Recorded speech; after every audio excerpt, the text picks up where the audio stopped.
Welcome, everybody, to Ask Cadence. Thank you for downloading and listening. My name is Pete Wright, and I'm sitting here around the round table with John Patton, CEO of Cadence. John, how are you? Pretty good, Pete. Good to see you. Good to see you, too, John. Thank you. And Scott Lissit. How are you, Scott? It's been a long time. Very good, Pete. Nice to be back. Likewise. It's been a little while. It is November 4th. We usually don't talk about dates on the show, but today is a big day. It is Election Day here in the United States for the 44th President of the United States of America. And while we don't prize ourselves at Cadence as being partisan political experts or pundits by any stretch, we do hope we have some expertise in project management to share. And that is the topic today. What can we learn from a project management perspective from the last 20 months worth of campaign activity from the candidates? So I'm hoping we can help translate some of the broader project issues, how they have been implemented in the field, and hopefully give you some tips, some guidance that you can take back to improve your own project process from some of the innovation that we've been watching in the media. Now, we've been talking here before we started recording. It's no stretch to say that most of this conversation comes from Obama and the Obama campaign, and really what we've been seeing is innovation in campaign activity. We just heard over the weekend that they were able to muster 1.8 million on the ground door knocks in Indiana alone over 2 days, which represents a massive ground campaign and a massive surgence of activity in one small part of the country, which represents a much broader effect. What does it take to run a project of this size and scale and keep your hands on everything that you need to keep your hands on and generate that kind of support on such a broad scale? John? Well, Pete, translating a political campaign into project management terms is something that's easier than you think, because it's all visible to us. Now, what's invisible is the organization, but we may end up seeing a lot of analysis done on this campaign. There are many comments I could make, but there are two or three that come to mind immediately, and one is strategy. There are a million things going on all the time during a campaign, and strategy must be absolutely clear.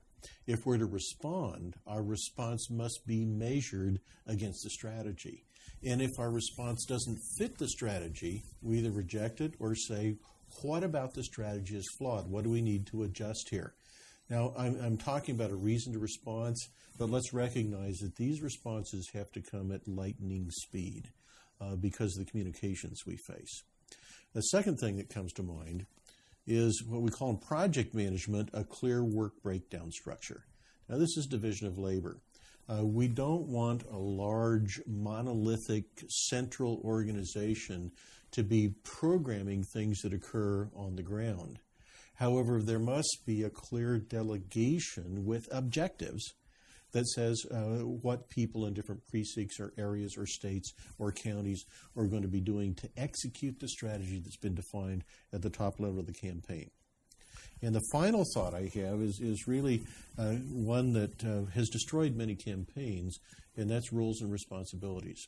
Infighting can kill any project. Infighting can cause a campaign to go down in flames. So very clear roles, very clear focal points of responsibility so that these unclear overlaps don't exist. That's just one of the first series of thoughts, Pete.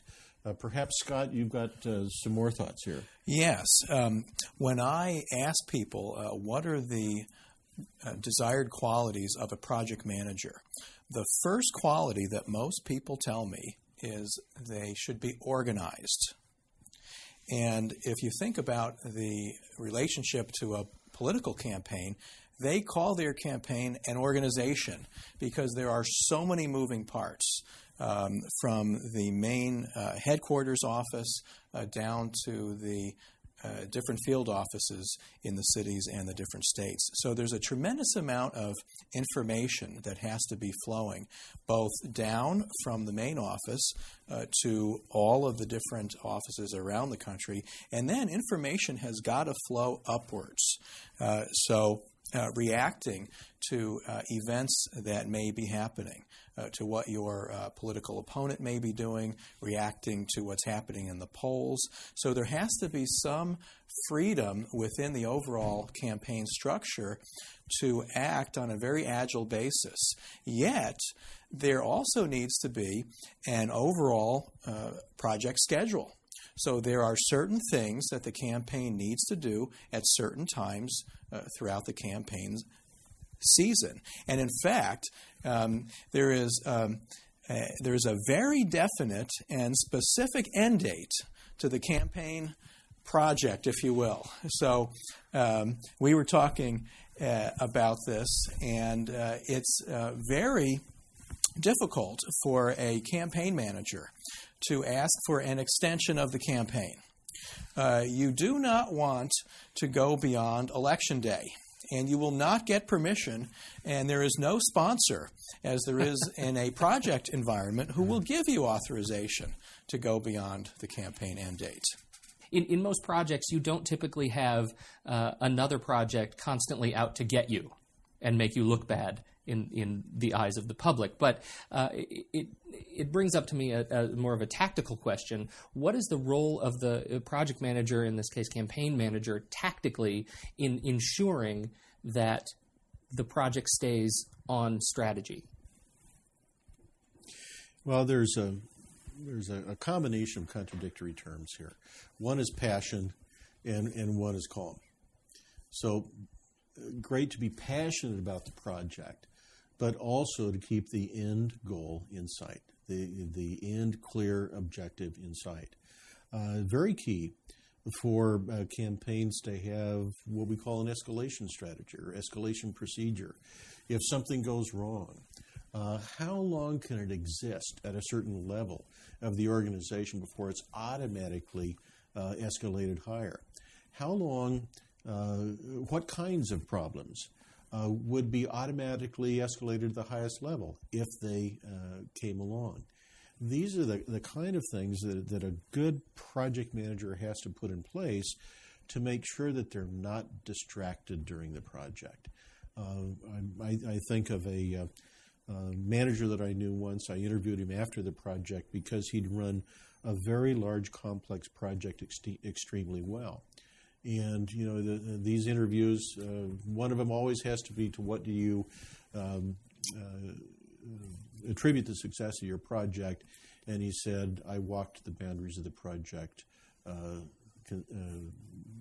over and over again throughout the project. Well, what does that mean? He said, think of the project as having a wall around it.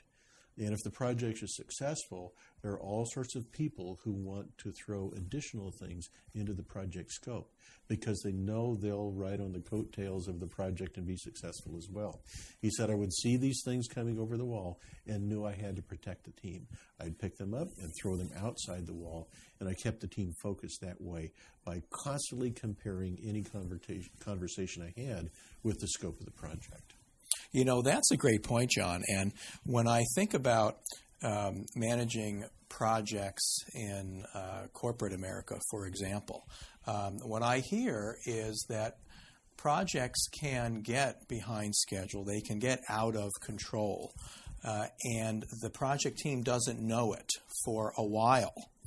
Now, a political campaign, you know it very quickly because you turn on the television or you look on the internet and you see exactly how your campaign is doing. So you have almost immediate feedback. And you've got polling organizations all over the country also telling you how you're doing. And so you can have a response which is planned. This is a form of a risk response plan.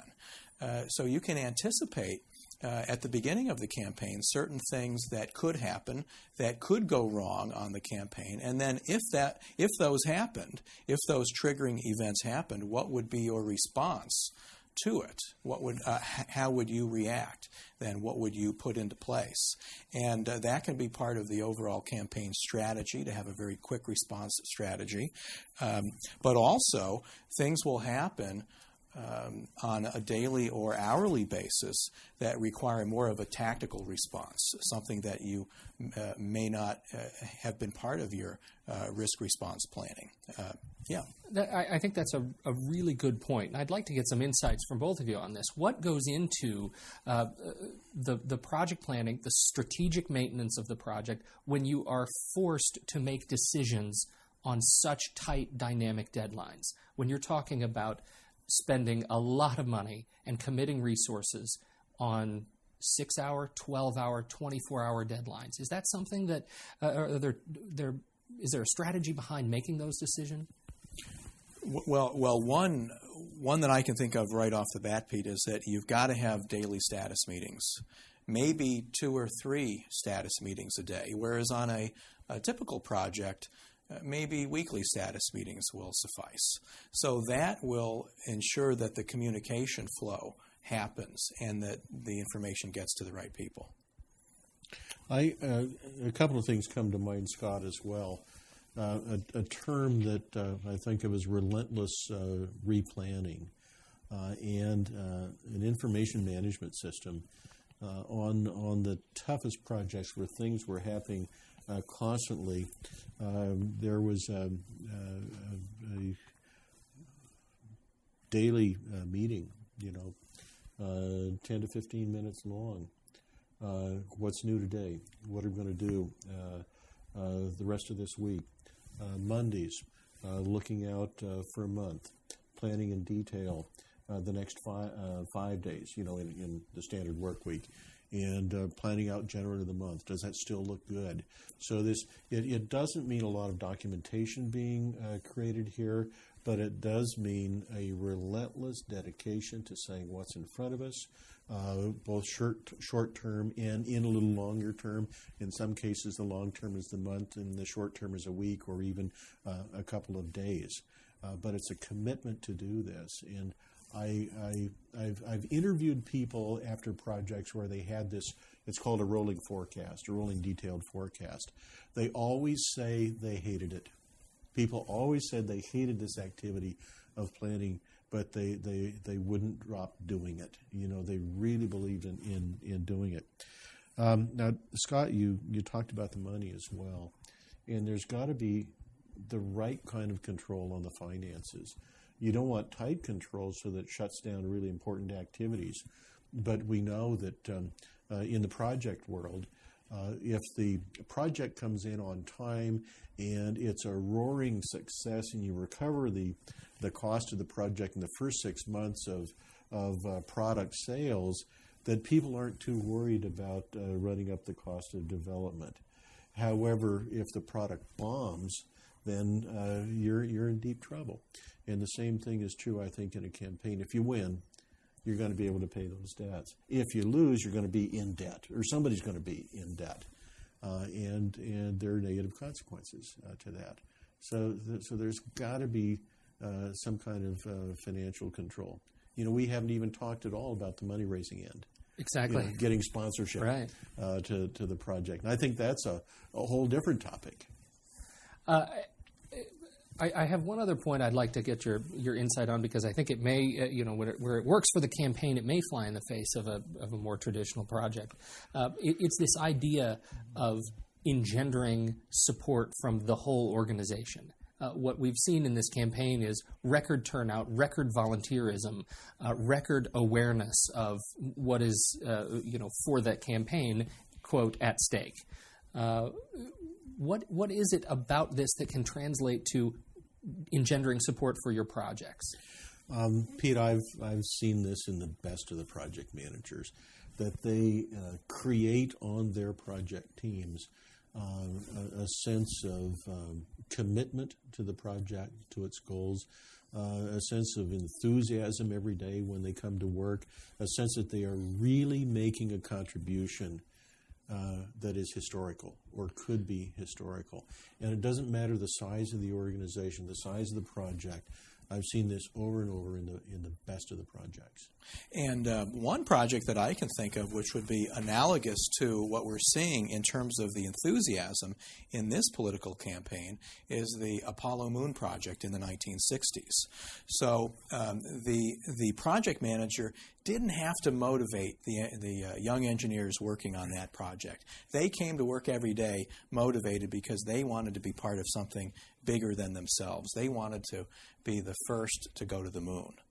And I think we're seeing that kind of enthusiasm here during this political campaign as well. And if only every project manager could have the luxury of their team members coming to work on their project every day, being so self-motivated to do well on their project. Well, that's an interesting comment. I mean, in many respects, when you roll that up into what John just was talking about, it's this idea of the consistent strategic message, the consistent emotional message, and then discussing really what is this world going to be like at the end of this project. What are we going to be able to contribute to our organization by successfully finishing? Am I right? Yeah, Pete, I think in the best of the projects, the person who is the team member is validated. And they can say to themselves, I am really making a contribution. I'm contributing to something which is bigger than me. And I think human beings look for that. And people like to be on projects that have that sense of really making a significant contribution. We talked when we started out about. I think, John, you mentioned that the evidence is quite public. The organization is invisible. Over the coming weeks, I am sure we will see more of a postmortem of how the campaigns were operated from the inside out, and hopefully we can shed some more light on how these work as projects. Scott? Yeah, and I think what we've seen is a very long project, which is the campaigns, being executed in a rapidly changing environment. And in those kinds of environments, the project manager needs to be very aggressive in taking proactive actions. And I think it would be fair to say, Pete, that the outcome of this election could be determined by which campaign had the better project management practices in place. I can think of no better way to end this episode. Thank you, Scott, John, for sitting down with us. I am Pete Wright. This has been Ask Cadence.